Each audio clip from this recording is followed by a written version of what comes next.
Welcome to Storytelling.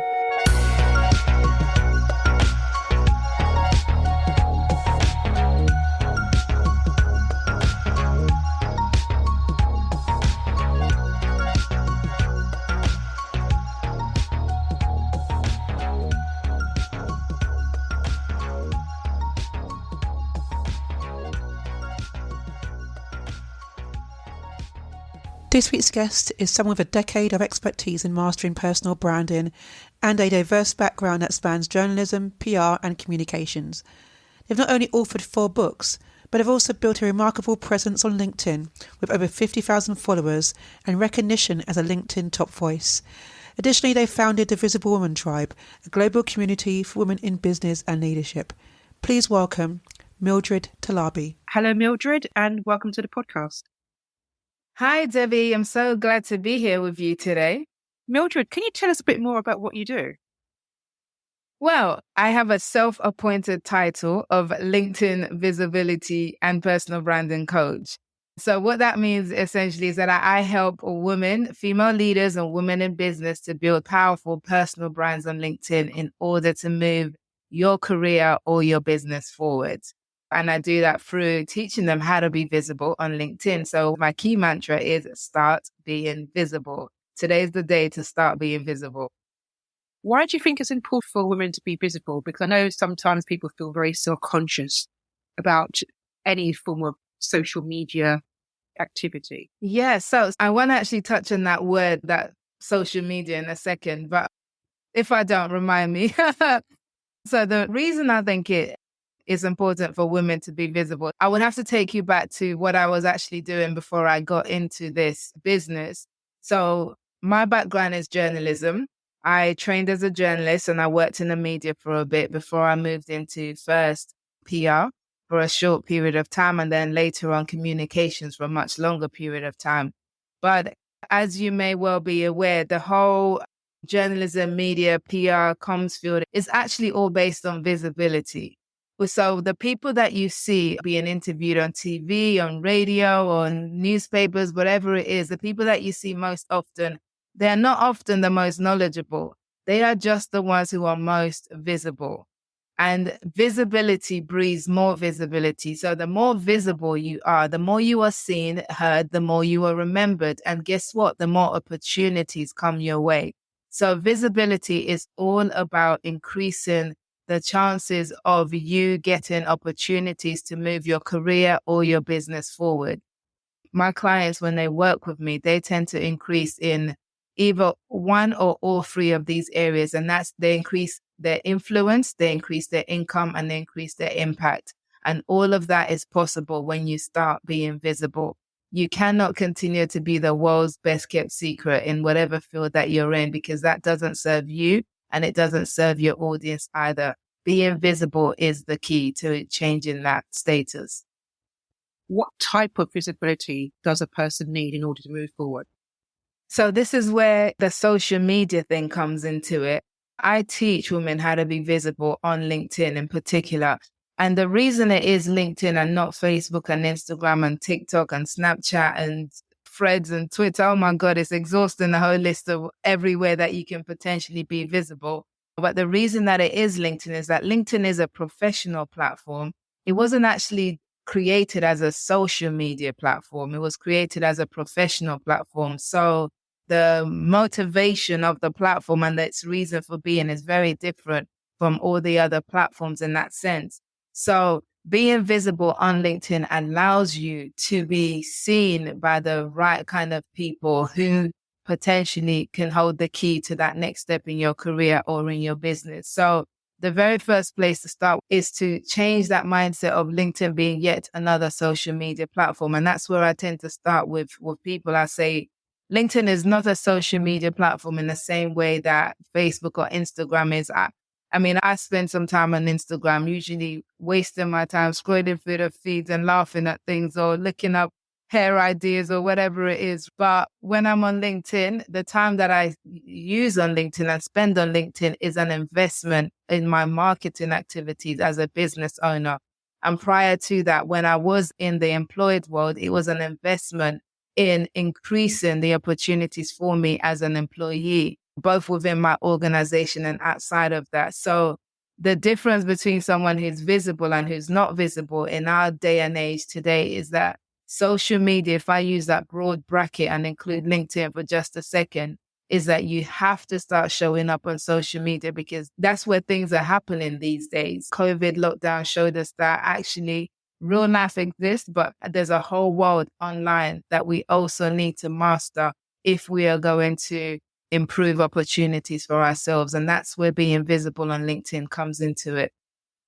So how does one make a start on that? Because you're feeling self-conscious and suddenly you have to be visible on LinkedIn. What is the first starting point for anyone? You ease your way into it, just like anything. And I get this a lot, especially for somebody who people will say to me, a lot of women say to me, I'm a private person, or they might say I'm an introvert. I prefer to stay behind the scenes.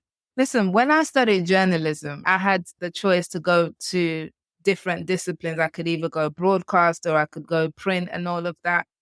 One of the reasons I went into print was because I love writing, and I've always loved writing from when I was young. But also, the broadcast scared me because I wanted to be behind the scenes. I'm like, I didn't use the word visible back then, but I was like, I do not want to be visible at all. I'm more comfortable behind the scenes. And that's where I spent most of my career, behind the scenes in all the different things that I do, until I came to understand that actually you can't make a difference as much and make as much of an impact and influence people in much the same way unless you're in front of the scene. So I like to say to women, this is about taking center stage in your own life for your benefit and that of the community around you. So the very first starting place I like to start with, it's hard to do, but you have got to remove yourself from the equation. Because if you think about, oh my God, I don't want to put myself out there. These are some of the legitimate concerns I've heard. What do I have to say? Who wants to listen to me? I haven't got nothing new to say. I don't have anything important to say. All of those nagging words that come through our heads. If you put that aside for a minute and realize that actually for most of us, you have gone through, you have the kind of experience that you have under your belt, the skills that you've gained along the way, the life lessons, all of that is going to be valuable to somebody else. And the only way that they're going to know it and be able to benefit from that is from you showing up. So you starting to be visible for yourself and sharing content on places like LinkedIn is actually an amazing way to serve other people. If you think of it as a greater good thing, as well as there's all the benefits it has for you, but on a greater good level, you are actually benefiting other people's lives. So to start slowly, I would encourage, just like if you're on LinkedIn and you already have an account and it's been dead for years, just start by opening it up, going along, scrolling through the feed and just finding things to comment on. Just find things to comment on, engage first, then get your profile written in a way that reflects your personal brand, because we all have a personal brand, whether we know it or not. That if you want to, you can choose to take charge of that personal brand by actually determining what is put against your name and what people think of you and the perceptions and all of that by how you show up. Or you can just kind of be passive and then just let that brand run itself, which isn't to your benefit. So the first place I will start with engaging with people on LinkedIn, but I will also start with rewriting your LinkedIn profile in a way that at least showcases more of what you're about and who you are. So that when you're doing all these things of engaging and you're out there, when people go back to your profile, they can see and connect with you because of what you've got written on there resonates with them. How has LinkedIn played out for you? Because you're an example of someone who has used LinkedIn to their advantage. Yes, I've been on LinkedIn for, I don't know, well over a decade and a half, over 15 years plus. But in the beginning, I started out like most people. I was just like, okay, let me sign up to LinkedIn because I'm a professional. It's a professional platform.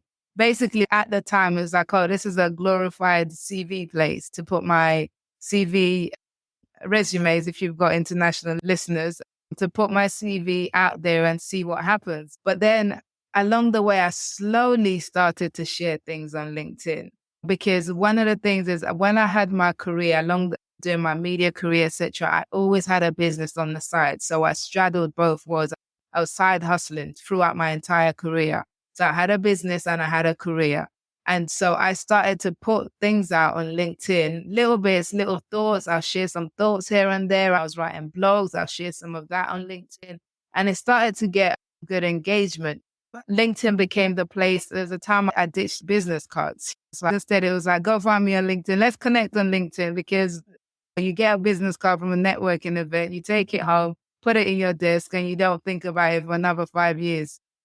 But LinkedIn was a more active place that I could actually connect and grow my network and keep in touch with people.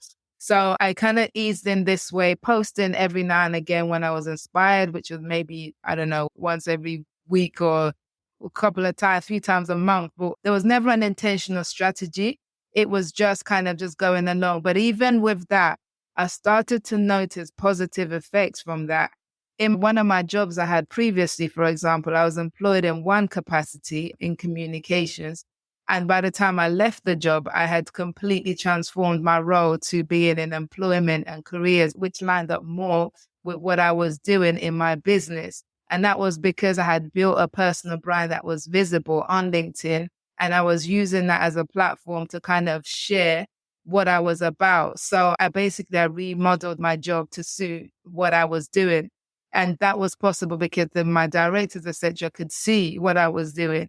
Because if people can't see what you're doing, then the opportunities are not going to be there for you. And so, by the way, as a side note to that, then I'll come back to how I ended up today. As a side note, a lot of us women, we think we've been fed this idea that just kind of work hard and keep your head down and let your work speak for itself. So you're sitting there patiently waiting for your work to speak for yourself. And your work is like, I ain't saying nothing. I'm waiting for you to to talk about me. I'm waiting for you to start being visible so that people can hear about what I've done. So if you're listening to this and you're still there sitting and waiting for your work to speak for itself, that is not going to happen. You have got to take charge and you've got to take control of your career and amplifying the great stuff that you're doing in your work life, in your business, and wherever it is. So from there, after years and years of kind of doing LinkedIn, like unintentionally, without a plan, without a strategy, I was like, this platform has so much more to it. And imagine what would happen if I just kind of focused on this and actually became intentional about building my personal brand on LinkedIn. And that's what I decided to do at the beginning of 2020. And I started the process by signing up to a 30-day paid challenge that somebody had. And that 30 days the challenge was to post every single day on LinkedIn for 30 days. It didn't matter what you posted. The idea was that you just post, that you get comfortable and you get used to putting yourself out there on LinkedIn. And I'm telling you, that was hard. Because I've gone from like 4 posts a month to every single day posting for 30 days. But I committed and I stuck to it and I did it. I didn't only do it for those 30 days. I have posted every single day on LinkedIn since then. And it's coming up to almost 4 years now since that first time. And in the process, I've been able to increase in those 3 areas I spoke about, increase my influence, getting over 50,000 followers on LinkedIn, increase my income. I have a coaching business that does really well through LinkedIn, and then increase impact. Like the kind of messages that I get on a regular basis from people like, Mildred, that post really spoke to me. As a result, I've done this. Mildred, I've done that as a result of your post or your video or your live. Well, really kind of making a difference in people's lives. And I absolutely love that. And it would not have been possible without me starting to be visible on LinkedIn. And then what also happened was, if I just explain to everyone how we met, because you'd put out a post about a brain tumor that you experienced. And this is a very personal thing to put on LinkedIn.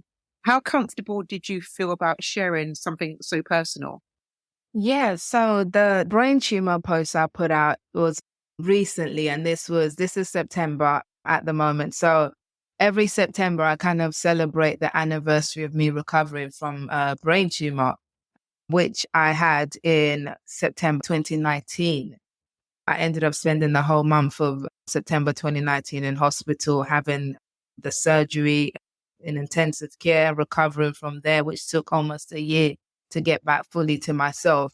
As a way of celebrating the fact that I'm still alive, my gratitude, I thank God that I'm still alive, and all the people that were involved in the process, and just letting people know that you never know what's behind the scenes and the people that you do see, because sometimes we get this idea that everybody you see out there being visible has it all together, has the perfect life. They've never been through anything, therefore it's easy for them. So it's kind of like, actually, no, here I am being visible on LinkedIn. Oh, and by the way, I did recover from a brain tumor, which took about a year to do so. And in the process, I was still visible on LinkedIn. The very first time I shared about the brain tumor was almost a year after it happened. And it did take a lot for me to speak about it publicly, because I had to get to the place where I was comfortable to do so. And this is something that I'm very, very kind of, when I coach clients, I always talk about how you cannot build a personal brand without that personal element, because people need to get to know who you are as a person outside of just the professional side of things. But at the same time, my personal life is not for trades. I don't exchange that for likes and engagement and all of that kind of stuff. It is not worth it. I'm a private person, but I choose what I put out in public. And so the things that I do put out in my personal life in public, with the hope and the knowledge that it's going to help somebody else. So that's why I share my brain tumor story. Twice a year, I talk about the brain tumor, in September for the anniversary. And then around January, February time, when I go and see my surgeon for our annual checkup, and it's usually all clear. So that's the 2 times I talk about it. So that first time was uncomfortable. And literally the day after I put it out there, I felt so vulnerable. I was like, oh my God, this is like something only close friends and family. It wasn't a secret, but I just hadn't gone out publicly with it up until then. So I ended up recording a video, sharing just how vulnerable I felt about putting that post out the day before. And that also really connected with people as well, because there's this whole thing of being authentic. I'm as real as you can get. What you see with me is what you get. I don't like to make things appear as it's not. After I got over that and shared it, it was like, okay, right, that didn't go as badly as it could have, or as I thought it was, as I feared or whatever. I don't even know what I was afraid of, but it was just that whole thing of, I'm a private person. This is putting something out in public that's is kind of private in a sense, but it's not. And I just don't know. It just opens me up to all these people knowing stuff about me that they didn't know before. But I did it then, and it was okay. And now, so as I said, every year, twice a year, I talk about it openly. And I now go on podcasts and talk about it, because so many people have told me how it's encouraged them to hear my story. Even just this time that I put it out this a few weeks ago, and I said to people, if anyone's going through anything, reach out to me. I'm happy to talk over, pray with you, whatever you need. Had so many different people sending me stuff. One lady was like, my husband's been going through this. I haven't told anyone but you. And I haven't even told my workplace. But your post made me feel like I can come and tell you, and all of that kind of stuff. So I see it almost like a ministry in a sense, in that the influence that I have isn't just for me to walk around like, hey, look at me, I got 50,000 followers. If I can help people in that process, then that is worth every bit of the time and investment it's taken me to get to this place. So yeah, sharing personal things, you have to be comfortable. There's going to be an element of discomfort anytime we push past our comfort zone. So that's natural. But just feeling, if you're not ready and you haven't processed whatever it is that's happened to you enough to be able to talk about it publicly, then you're not ready to put it out. So don't put it out until you are. So that would be my guidelines on that. So I'm more than ready. I've processed all of this. I've got all the lessons out of it, whatever it is. And it's like, now I can turn it into something that helps people. And now it's a good time for me to be visible with this personal story. I think you've probably inspired a lot of people who listen to that so far. What are the top 3 tips you would provide to someone who's just starting out and they're just a bit nervous about starting? Yeah, if you're ready to start your journey to being visible on LinkedIn. So as I said, 3 things that I would do first if I were you. Number 1 is build your profile, as in write your LinkedIn profile in a way that it represents whatever brand it is that you want to present to the world. Number 2, get some help, get some knowledge around LinkedIn. You can pick up my book, Start Being Visible, if you want. If you want deeper level, feel free to reach out to me. I do coaching and programs, etc. But Get some help if it's something that you want to take seriously, as in, okay, I have a goal for this to help build my business or to help build my career. Then you're going to need some help to navigate the process. And then thirdly, is just get to it, like do it today. One of the biggest things, I believe in taking action, even if it's just a small action, but that little bit of action and having that momentum is going to get you further than overthinking and procrastinating. And then a year's gone by and you haven't done anything. Take one bit of action. If that one bit of action is just going onto LinkedIn after this and updating your profile, you've done something. That's good. And then take the next step after that and the next step after that. But you can do this. Commitment and consistency, 2 words that I feel like are massive, but so underrated. Commit to something. I committed to that LinkedIn for that 30 days. It was hard, but I didn't drop out. And because of that, I'm still here. Consistency. Don't show up once and disappear. Like that consistency is what helps to build your brand. It's what helps for people to know that you're going to be there. Am I saying post every day like I do? No, not necessarily at all. But to begin with, commit to like, maybe if you say to yourself, I'm going to do at least once a week. If you're someone who's never posted before, I'm going to do once a week for the next 4 weeks. And then you can up it from there. Do that. It's better to commit to something small and achieve it than set a big fat grand goal and then miss it and then spend ages beating yourself up for it. But yes, you can do this. You've got this. Everyone can start being visible today if you make that decision to make it happen.